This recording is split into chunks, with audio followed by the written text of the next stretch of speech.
Soy Memo Mejía, tu anfitrión y presentador de Argumentos Incómodos, un podcast donde tú y yo abordaremos temas incómodos que podremos alojar en nuestro repositorio de conocimientos inútiles, esperando que algún día sean de utilidad.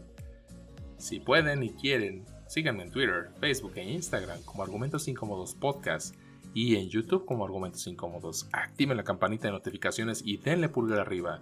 Pueden mandar peticiones, saludos y mentadas de madre a argumentosincómodospodcast@gmail.com.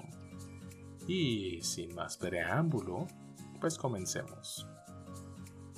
Quizá, desde el punto de vista de las ciencias sociales como la sociología, la psicología, la antropología, la criminología y todas sus vertientes, pues hay un espacio amplio donde se pueden aplicar pues estas expresiones de violencia junto con la acción física destinada a dañar o matar al otro. Podemos hablar de una violencia desde el punto de vista de la estructura social. Por ejemplo, si queremos dar un significado de cómo el racismo o la pobreza impiden a ciertos sectores de la sociedad desarrollar una vida digna y por ello los incitan a delinquir o a ser violentos. Pero vamos, no hay un misterio en esto. Sabemos, desde hace tiempo, desde mucho tiempo, que sentirse excluido o marginado y tener un difícil acceso a las oportunidades legítimas para tener una vida esperanzada son elementos que favorecen las actitudes y conductas violentas. Ahora, el habla o el discurso también pueden facilitar la violencia. Las palabras pueden construir relatos en los que se exaltan la destrucción o el asesinato de otra persona. Mira, los relatos están al servicio de ideologías y de visiones del mundo destructivas, y estas pueden ser restringidas cuando afectan una secta con sus docenas y cientos de miembros, y bien de alcance extraordinario como cuando se concretan en las ideologías, por ejemplo, del grupo nazi. Los relatos que nos hacemos o que nos damos la oportunidad de escuchar están al servicio de estas visiones del mundo porque, para que éstas realmente atrapen a las masas, han de ofrecer una historia que puede entenderse fácilmente y que en su simplicidad contenga las ideas esenciales para generar una motivación que haga que una persona pues esté dispuesta a hacer grandes sacrificios con el fin de conseguir las metas prescritas con tales relatos. El lenguaje admite relatos o historias que promueven ideas, emociones y acciones en quienes los consumen, dándoles o dándonos esa identidad. Y es esta una de las palabras claves o una de las definiciones que hemos estado viendo alrededor de esta segunda temporada, porque sabemos que existe esa necesidad. El terrorismo podría definirse como la violencia dirigida a crear el terror en la población, y esto para lograr un fin político. Y en esta definición vemos implícito el sentido de premeditación y la finalidad, la idea de que hay alguien detrás que ha pensado antes de actuar. No solo un loco irresponsable o una mente desequilibrada.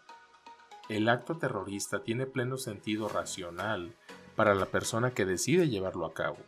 De ahí todo este proceso de planificación estratégica y una conducta eficaz para conseguir la meta propuesta. Mucha gente pues podría llegar a pensar o podría llegar a preguntarse si todo esto no es solamente una cosa de locos. Esta es una duda normal, vaya que surge de la maldad de los actos, porque es común que el ciudadano medio asocie la desviación extrema de las normas morales más básicas, como el respeto a la vida, con la perturbación mental. En palabras de Luis de la Corte, profesor de la Universidad Autónoma de Madrid, y cito, los terroristas son personas distintas a la mayoría por su orientación para cometer atentados especialmente crueles, pero en otras muchas facetas de su psicología, pues son personas normales. Y en la opinión del maestro Miguel Perlado, y cito, no son psicópatas, otra cosa es que el proceso de adoctrinamiento los psicopatice, los insensibilice y los endurezca. Las técnicas de captación y reclutamiento son idénticas a las de las sectas. Hay una distinción entre vulnerabilidad y enfermedad. Hay jóvenes con una mayor facilidad de ser adoctrinados, como ocurre con los seguidores de las sectas, pero ser susceptible a sufrir un gran cambio personal, aunque sea extremo, no lo convierte a uno en un loco. Hay una relación especial y una muy importante que opera entre el proceso de radicalización a la sombra de una figura de autoridad que congrega a los adoctrinados, alguien que los intoxica y les infunde su versión de la vida. Ese alguien se establece en el grupo de los elegidos y les hace saber que solo ellos conocen la verdad y que el resto vive en la ignorancia. Pero también hay una relación muy poderosa, reforzada porque incluye elementos emocionantes, algo así como una especie de película de espías.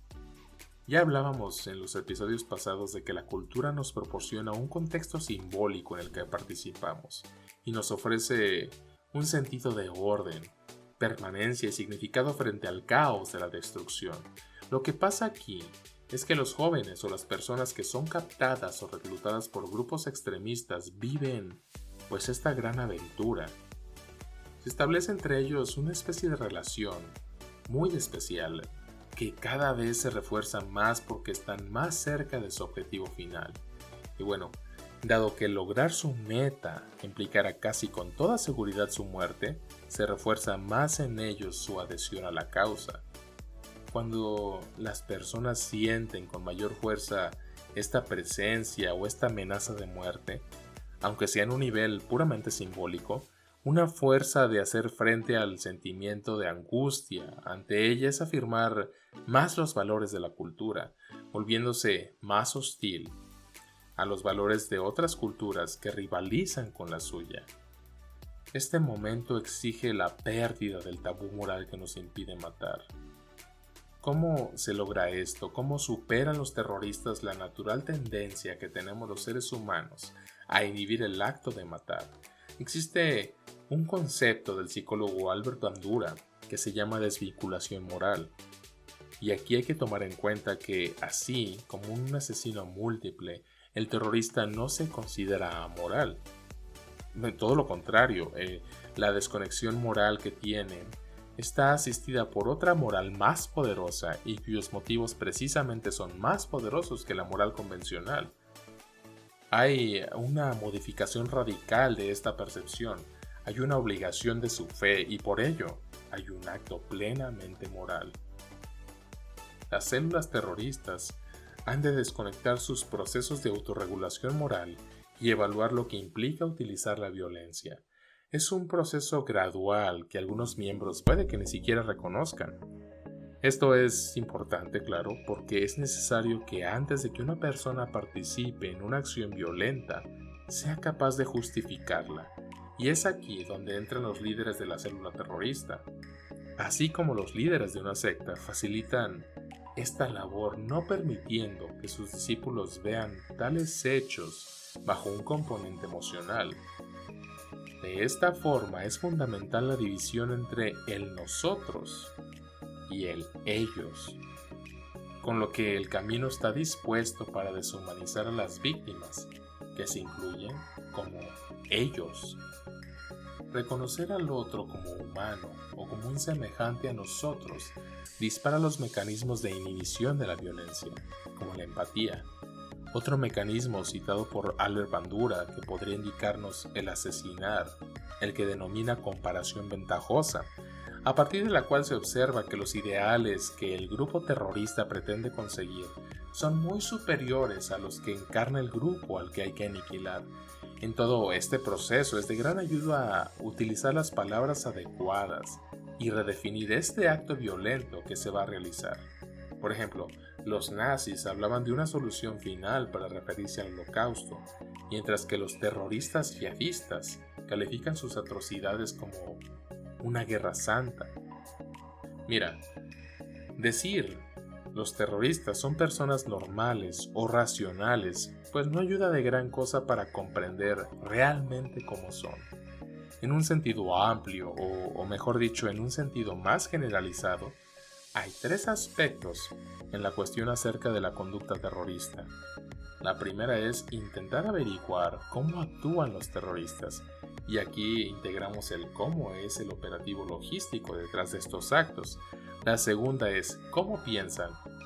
Y la tercera es cómo sienten.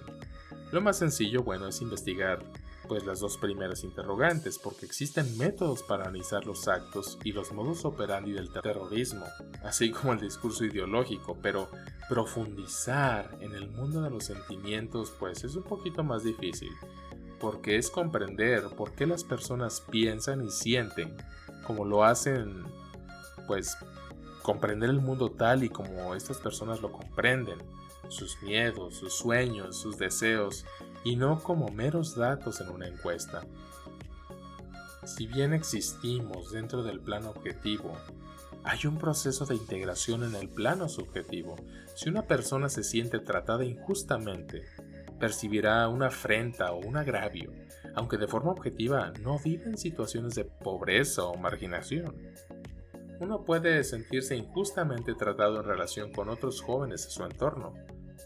Esta privación relativa es el conjunto de sentimientos percibidos de ser objeto de un trato desigual e injusto, como consecuencia de permanecer en un grupo determinado, pero por ello es muy difícil demostrar que los terroristas sean mayormente pobres o marginados en la educación. Lo que importa es ese sentimiento subjetivo de ser tratado de forma injusta. Mira, el sentirse agraviado significa que sufre con su identidad actual, sufre con la persona que es tal y como lo ven los otros.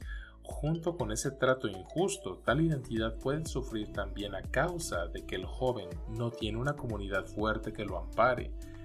Y esta parte es bien importante como característica de los asesinos múltiples, como los tiradores en las escuelas, y también es muy importante para aquellos que pertenecen o son miembros de una secta, no solamente para los terroristas, y esto ya, lo revisamos en el capítulo anterior.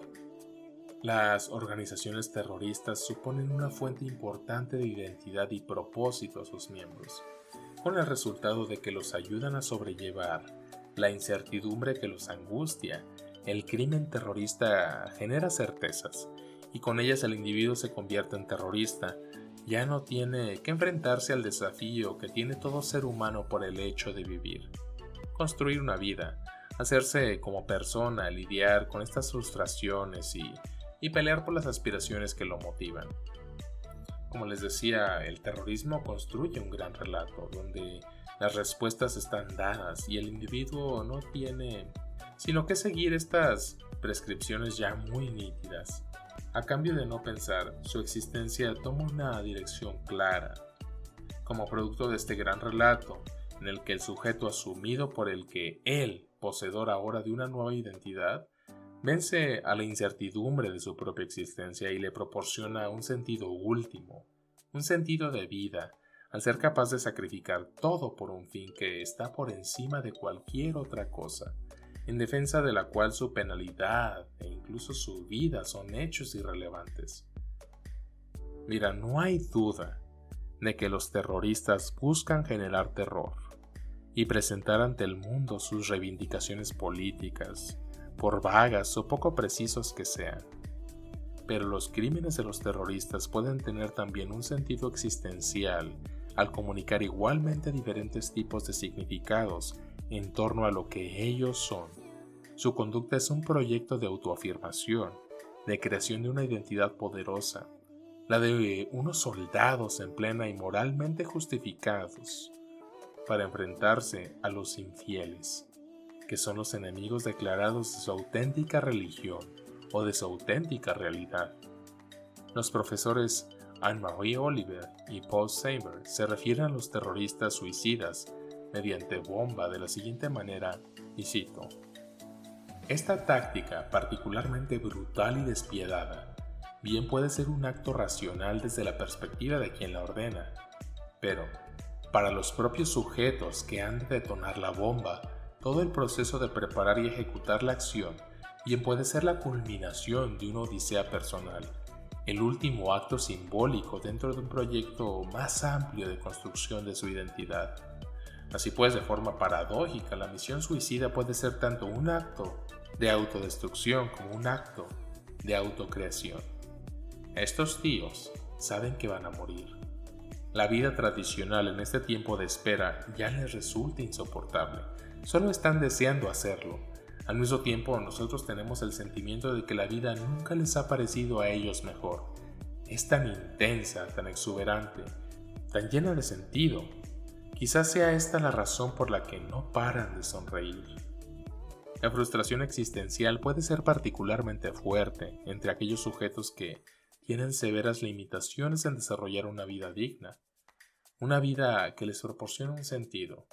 Estas dificultades pueden provenir de diferentes frentes: lo laboral, las relaciones amorosas, la integración en la escuela, la participación y aceptación en la vida comunitaria del barrio, etcétera, ¿no?